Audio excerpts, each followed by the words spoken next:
Winfrey லா wisdom சார்பாக அனைவருக்கும் வணக்கங்கள். இன்னைக்கு நம்ம பார்க்க போற செக்ஷன் பாரதிய நியாய சங்கீதா 2023ல செக்ஷன் 20 and 21. ரொம்ப easy and interesting sections. Section 20 act of a child under 7 years of age. Nothing is an offense which is done by a child under 7 years of age.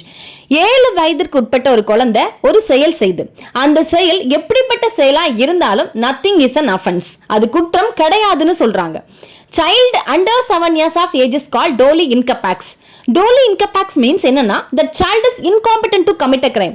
ஒரு குற்றத்தை செய்யறதுக்கு அந்த குழந்தை incompetent அப்படின்னு சொல்றது தான் doli incapax. For a child under 7 years of age, law is giving absolute immunity. So 7 வயதிற்கு உட்பட்ட ஒரு குழந்தை ஒரு செயல் எந்த செயல் செஞ்சாலும் அந்த செயல் குற்றம் கிடையாதுன்னு சொல்றாங்க. Next section 21. Act of a child above 7 and under 12 years of age of immature understanding. Nothing is an offense which is done by a child above 7 years of age and under 12 years of age who has not attained sufficient maturity of understanding to judge of the nature and consequences of his conduct on that occasion சொல்றாங்க.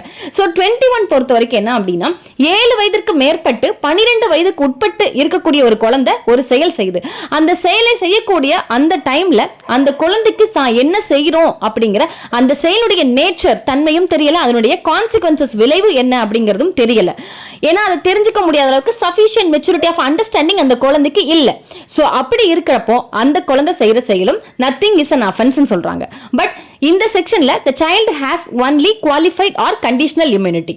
அந்த குழந்தைக்கு in case motive அந்த மாதிரி இருந்து பண்ணிருக்காங்க அப்படின்னா கண்டிப்பா that child can be prosecuted. Okay, thank you.